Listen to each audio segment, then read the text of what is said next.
कृष्ण भगवान कहते हैं, यह आध्यात्मिक तथा ऐश्वर्य जीवन का पथ है। इसे प्राप्त करके मनुष्य मोहित नहीं होता।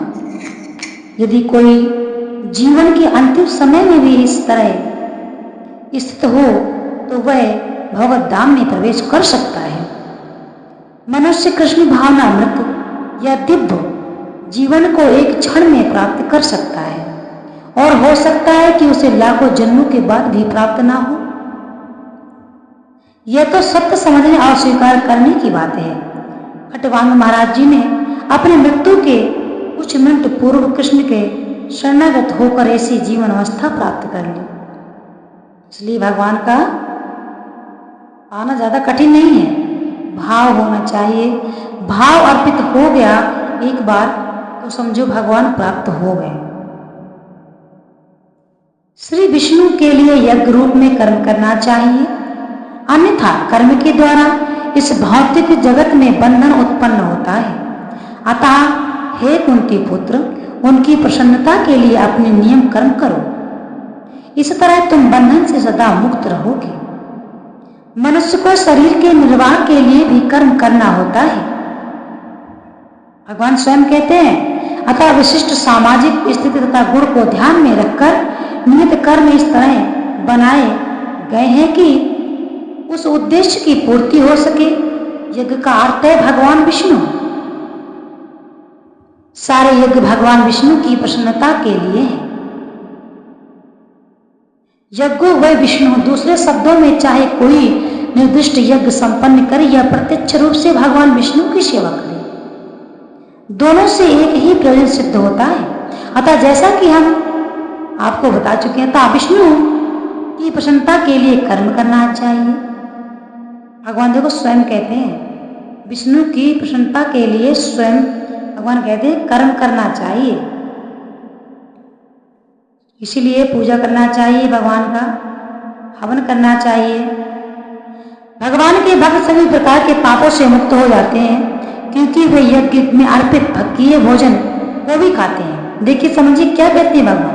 भगवान के भक्त सभी प्रकार के पापों से मुक्त हो जाते हैं क्योंकि वे यज्ञ में अर्पित किए भोजन को ही खाते हैं। जो भोजन यज्ञ में अर्पित है उसी भगवान भक्त खाते हैं। अन्य लोग जो अपने इंद्रिय सुख के लिए भोजन बनाते हैं वे निश्चित रूप से पाप खाते हैं। अब इसका जो तात्पर्य भगवान कहते हैं, तात्पर्य समझिए क्या है। जैसे मान लीजिए हमने भोजन बनाया, पकाया और स्वयं खा गए, वह पाप है। भोजन बनाओ, भगवान का भोग लगाओ, उसी में गाय को दो, उसी में पशु पक्षी को भी देना चाहिए, फिर भोजन करना चाहिए, ऐसा भगवान कहते हैं। भोजन बनाया बस खाया, ये गलत है। सभी देवताओं के स्वामी देखिए, अबे आप जो समझते हैं कि भोग लगाना, अब मान लीजिए आप उस अवस्था में नहीं है कि भोग लगा सके तो क्या करें, तो मन में भगवान का नाम लीजिए, परंतु पक्षियों को डाल दिए, कुत्ते की रोटी अवश्य निकालना चाहिए। ये बताओ, इतनी जो बात हमारे पूर्वजों से चली आ रही है, गाय की रोटी, पहली रोटी गाय की और बाद की रोटी कुत्ते की होती है, ये आज हमको भगवत गीता में भी मिल गया। इसीलिए जो भी हमारे रीति रिवाज हैं हमें करना चाहिए।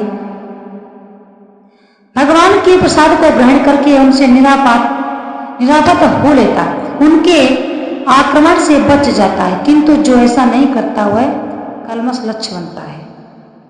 साग वास्तव में खाद्य है।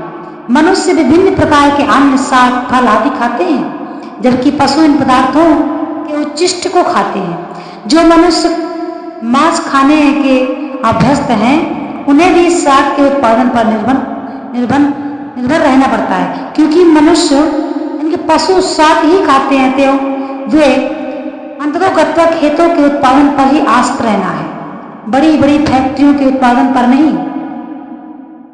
खेतों का यह उत्पादन आकाश से होने वाली प्रचुर वर्षा पर निर्भर करता है। ऐसी वर्षा इंद्र, सूर्य, चंद्र आदि देवताओं के द्वारा नियंत्रित होती है।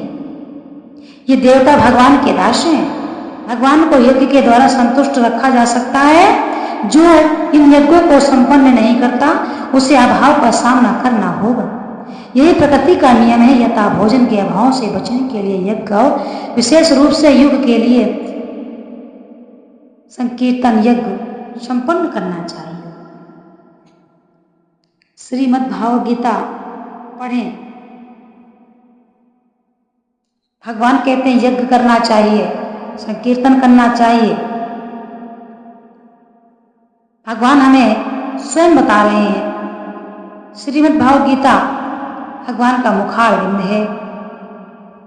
जो व्यक्ति पूर्णतया कृष्ण भावना भावित में होकर अपने कृष्ण भावना मत के कार्यों में से पूर्णतया संतुष्ट रहता है, उसे कुछ भी नियत कर्म नहीं करना होता। कृष्ण भावना भावित होने के कारण उसके हृदय का सारा मैल तुरंत धुल जाता है, जो हजारों हजारों यज्ञों को संपन्न करने पर ही संभव हो पाता है।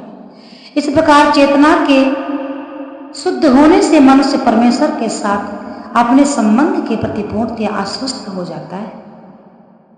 भगवत कृपा से उसका कार्य स्वयं प्रकाशित हो जाता है। अतएव वैदिक आदेशों के प्रति उसका कर्तव्य निशेष हो जाता है। ऐसा कृष्ण भावना भावित व्यक्ति कभी भी भौतिक कार्यों में रुचि नहीं लेता और ना ही उसे सुरा सुंदरी तथा अन्य प्रलोभनों में कोई आनंद मिलता है। स्वरूप सिद्धि व्यक्ति के लिए ना तो अपने नियत कर्मों को करने की आवश्यकता रह जाती है, न ऐसा कर्म न करने का कोई कारण ही होता है। उसे किसी अन्य जीव पर निर्भर रहने की आवश्यकता नहीं रह जाती। भगवान खुद कहते हैं, महापुरुष जो जो आचरण करता है सामान्य व्यक्ति उसी का अनुसरण करते हैं। वह अपने अनुसरणीय कार्यों से जो आदर्श प्रस्तुत करता है संपूर्ण विश्व उसका अनुसरण करता है। इसलिए कहते हैं अच्छे पुरुषों के संग करना चाहिए, जो ज्ञानी हों, जो वेद के ज्ञाता हों, शास्त्रों के ज्ञाता हों, उनका ही अनुसरण करें। सामान्य लोगों को सदैव एक ऐसे नेता की आवश्यकता होती है जो व्यवहारिक आचरण करना द्वारा जनता को शिक्षा दे। यदि नेता स्वयं धूम्रपान करता है तो वह जनता को धूम्रपान बंद करने की शिक्षा नहीं दे सकता। बिल्कुल सही है। जैसी संगति होगी वैसा ही हम सीखेंगे। अब आपके ऊपर आप कैसी संगति करना चाहते हैं। अच्छी संगति करना चाहिए। ऐसे लोगों के बीच में नहीं फंसना चाहिए जो जिनका आचरण अच्छा ना हो, जो धर्म से ना चलते हों। ऐसा आचरण नहीं करना चाहिए और ना ही ऐसे लोगों को संग करना चाहिए। श्रीमद् भागवत गीता हमारे नेत्र है, समझिए। भगवान श्री कृष्ण का मुखारविंद है। यदि हम पढ़ते हैं भगवत गीता तो हमारे नेत्र खुल जाएंगे। हमारे हृदय में भगवान का वास होने लगेगा। श्रीमद् भागवत गीता, श्रीमद् भागवत गीता, ऐसा ही आप कहकर देखिए कितना सुकून मिलता है, कितना शांति मिलती है। भगवान ने हमारे लिए बहुत ही